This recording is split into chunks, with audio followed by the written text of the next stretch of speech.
Hi viewers, welcome to our channel. ప్రస్తుతం మనతో పాటు దాము బాలాజీ గారు సీనియర్ జర్నలిస్ట్ ఉన్నారు. వారితో ఒకసారి మాట్లాడదాం. సార్ నమస్కారం. నమస్తే. సార్, పవన్ కళ్యాణ్ గారు తమకు న్యాయం చేస్తారని చెప్పేసి ఆయన ఆఫీసుల చుట్టూ చాలా తిరిగాము, ఆయన కలవడానికి చాలా ప్రయత్నించాము, కానీ అసలు వాళ్ళు పట్టించుకోలేదు అన్నట్టు ఒక తల్లి కూతురు ఇద్దరు కూడా ఒక సెల్ఫీ వీడియో తీసుకున్నారు. మాకు న్యాయం జరగదు, ఇక మేము సూసైడ్ చేసుకొని చనిపోతామని చెప్పేసి కూడా వాళ్ళు ఆ వీడియోలో చెప్పడం చూస్తున్నాం. అసలు ఇప్పుడు ఆ వీడియో అంతా కూడా తెగ వైరల్ అయిపోతుంది సార్. అసలు వాళ్ళు ఎవరు, మరి వాళ్ళకే అంటే కష్టం వచ్చేసింది. మరి పవన్ కళ్యాణ్ గారు ఇన్వాల్వ్‌మెంట్ ఇప్పుడన్నా అవుతారా? లేదా? మరి మీరేం చెప్తారు సార్ ఆ వీడియోకి సంబంధించి? విజయవాడలో ఒక మహిళ సుభాషిణి ఆమె పేరు. ఆమె ఒక సెల్ఫీ వీడియో చేసింది. పక్కన కూతురు కూడా ఉంది. ఒక ఆల్మోస్ట్ టీనేజ్ అమ్మాయి.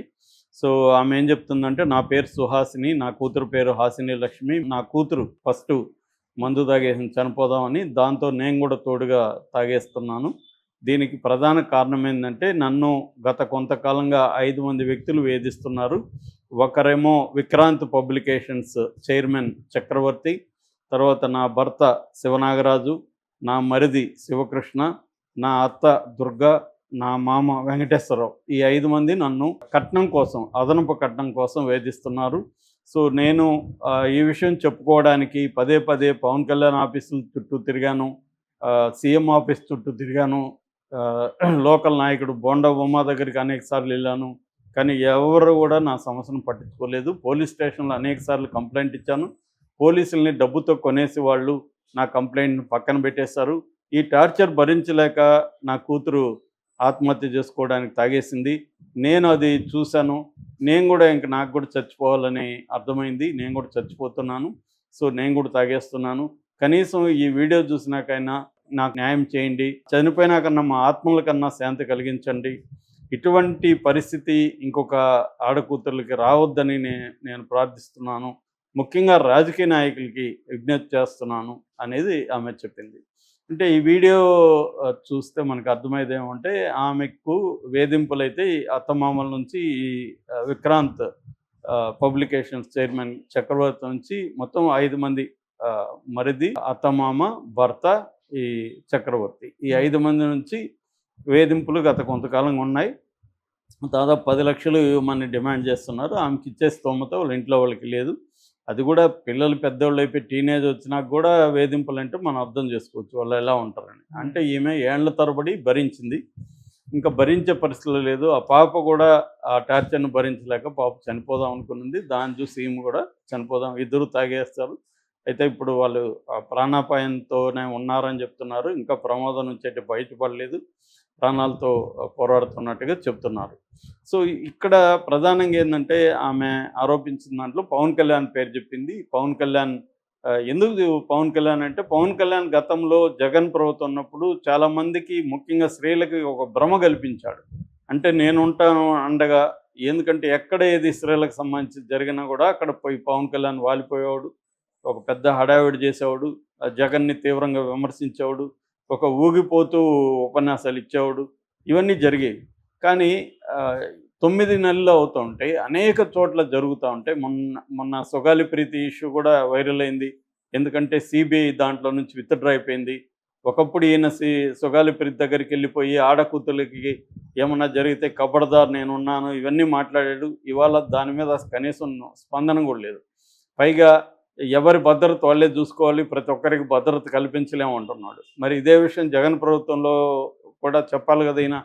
అప్పుడేమో విపరీతంగా చేశాడు. ఇప్పుడు ఫర్ ఎగ్జాంపుల్ మీరు ఒకసారి ఊహించుకోండి, ఇదే జగన్ ప్రభుత్వం ఉండి ఈమె జగన్ మీద ఇలాగే ఒక సెల్ఫీ వీడియో చేసి కానీ పెట్టుంటే ఈ పాటికి అల్లకల్లోలం అయిపోయిండేది. పవన్ కళ్యాణ్ వెళ్ళిపోయి ఉండేవాడు, అక్కడే కారు మీద బాయినట్ మీద కూర్చొని పోతూ ఉండేవాడు, చుట్టూ వీళ్ళు అభిమానులు పెద్ద ఎత్తున వెళ్ళేవాళ్ళు. దీన్ని పెద్ద ఎత్తున ఊగిపోతూ మాట్లాడేవాడు, జగన్ రెడ్డి కబడ్దార్ అని ఉపన్యాసాలు ఉండేవాడు, ఇవన్నీ చేసేవాడు. సో ఈ డ్రామా పెద్ద ఎత్తున చేయడం వల్ల ఇలాంటి స్త్రీలకు అందరికీ పవన్ కళ్యాణ్ కలిస్తే మన పనులు అవుతాయని అనుకున్నారు. కానీ ఈమె ఇలాంటి వాళ్ళు చాలామంది ఉన్నారు. ఇలాంటి వాళ్ళే కాదు, ఇంకా పాపులర్ అయిన కేసుల్లో కూడా ఎక్కడా నోరు కూడా మెదపట్లేదు పవన్ కళ్యాణ్. అంటే అధికారం ఉంటే ఒక రకంగా, అధికారం లేకపోతే ఒకరు. పవన్ కళ్యాణే కాదు, ఎవరైనా ఇదే పరిస్థితి. రాజకీయ నాయకులు అందరూ కూడా ఏంటంటే, అధికారంలో లేనప్పుడే వాళ్ళకి ప్రజల సమస్యలు అన్నీ గుర్తొస్తాయి. ఇప్పుడు కూడా జగన్కి ఎక్కువ గుర్తొస్తున్నాయి ప్రజల సమస్యలు. గతంలో మీడియాతో కూడా మాట్లాడేవాడు కాదు జగన్. ఇప్పుడు ప్రజాస్వామ్యము, అన్యాయము ఇవన్నీ గుర్తొస్తున్నాయి జగన్కి. మళ్ళీ రేపు అధికారం వస్తే జగన్కి అవేం గుర్తులేవు. అప్పుడు పవన్ కళ్యాణ్కి మిగతా వాళ్ళకి గుర్తొస్తాయి. ఇది జరుగుతుంది. అందువల్ల పవన్ కళ్యాణ్ అయినా ఎవరైనా అధికారం వచ్చిన తర్వాత వాళ్ళకి అధికారంలో బిజీగా ఉండడం తప్ప, ఇప్పుడు అనేక హామీలు ఇచ్చాడు పవన్ కళ్యాణ్. హామీలకంతా నాది బాధ్యత అన్నాడు. నిజానికి చంద్రబాబు మీద నమ్మకం లేదు జనాలకి. ఎందుకంటే గతంలో కూడా చంద్రబాబు హామీలు ఇచ్చి నెరవేర్చలేదు 2014 నుంచి 18 వరకు అనేది ఉంది. అయినా పవన్ కళ్యాణ్ వచ్చి హామీలు ఇవ్వడం వల్ల ఎక్కువ మంది జనం నమ్మారు. ఎందుకంటే పవన్ కళ్యాణ్కి క్లీన్ ఇమేజ్ ఉంది. ఇప్పటివరకు అటువంటి మాట తప్పడేమో, పవన్ కళ్యాణ్ కన్సర్న్ ఉంది ప్రజల పట్ల. అతను ఊగిపోయే వ్యవహారం, అతని కొటేషన్లు, అతని పోయిటరీ రిసైటేషన్ ఇవన్నీ చూసి మామూలు జనం నమ్మారు. ఇదంతా యాక్టింగ్, మనోడు సినిమా స్క్రీన్ మీద కాకుండా బయట ఇంకా ఎక్కువ చేస్తున్నాడని అనుకోలేదు వాళ్ళు. నిజమేమో అనుకున్నారు. ఎందుకంటే కష్టాల్లో ఉండేవాళ్ళు ఎవరైనా పెద్దవాళ్ళు వచ్చి మీకు నేను నిలబడతామంటే నమ్ముతారు వాళ్ళు. సో అలాగే నమ్మారు. కానీ అధికారం వచ్చిన తర్వాత పట్టించుకోవడం మానేశారు. సో ఈ మీదనే కాదు, చాలా విషయాల్లో కూడా అసలు ఎక్కడా కూడా పవన్ కళ్యాణ్ ఈ 9 నెలల్లో ఒక్క విషయంలో కూడా వెళ్ళిన ఇది లేదు. మళ్ళీ ఆయన ఏమన్నా ప్రశ్నించకుండా ఉన్నాడా? అవసరం వచ్చి తనకి ఉపయోగపడుతుంది అనుకుంటే తీవ్రంగానే ప్రశ్నిస్తాడు ప్రభుత్వాన్ని. కానీ ప్రజలకి ఉపయోగపడుతుంది అనుకుంటే మాత్రం ఎక్కడా ప్రశ్నించట్లేదు. సో ఇది పవన్ కళ్యాణ్ మీద సీరియస్ అలిగేషన్స్ ఉన్నాయి. ఈమె ఆవేదన పూర్వకమైన అలిగేషన్ ఇది. ఈమెదో పవన్ కళ్యాణ్ ఇంకొకరిని తిట్టాలని కాదు. తన సమస్యని ఎవరూ పరిష్కరించలేదు. మామూలుగా ఒక సామాన్య సమస్యలను ఎవరు పరిష్కరించుకోరు. ముఖ్యంగా స్త్రీలది. పోలీసులు ఫస్ట్ పోలీస్ స్టేషన్కి వెళ్తారు, అక్కడ న్యాయం జరగదు. జరగనప్పుడు లోకల్ లీడర్ల దగ్గరికి వెళ్తారు, అక్కడ న్యాయం జరగదు.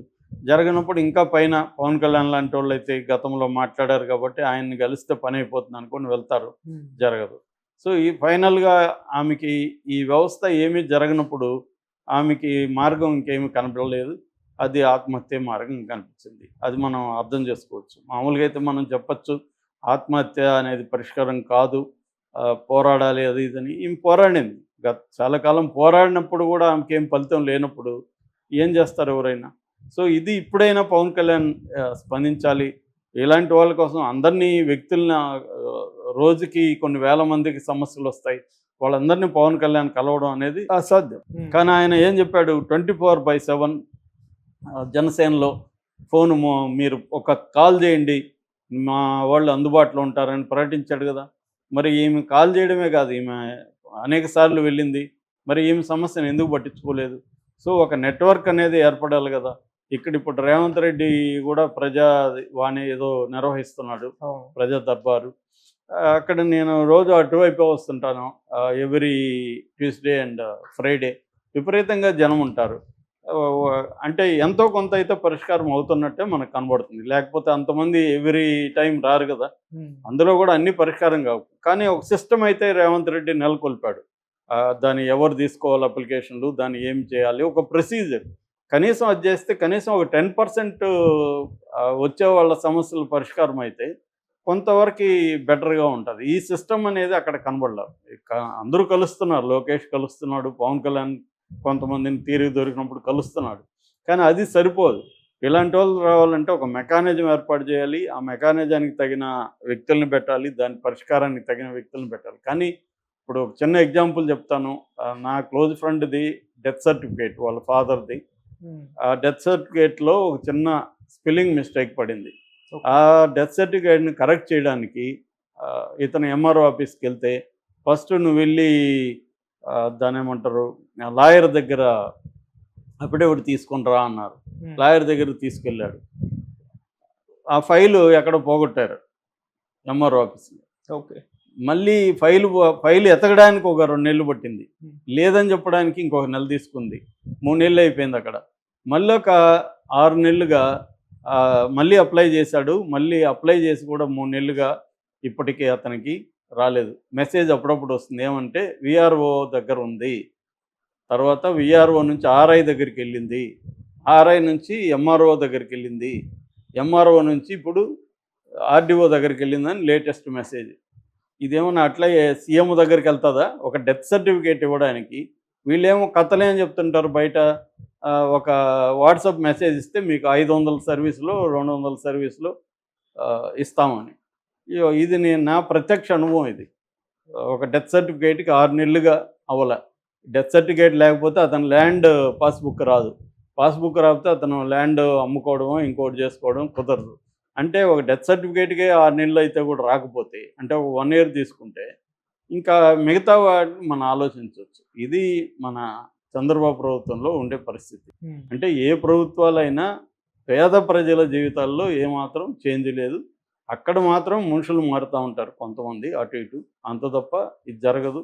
దానికి ఒక లేటెస్ట్ ఎగ్జాంపులే ఈ తల్లి కూతుళ్ళ ఘోరమైన ఆవేదన పూర్వకమైన selfie video. Thank you so much.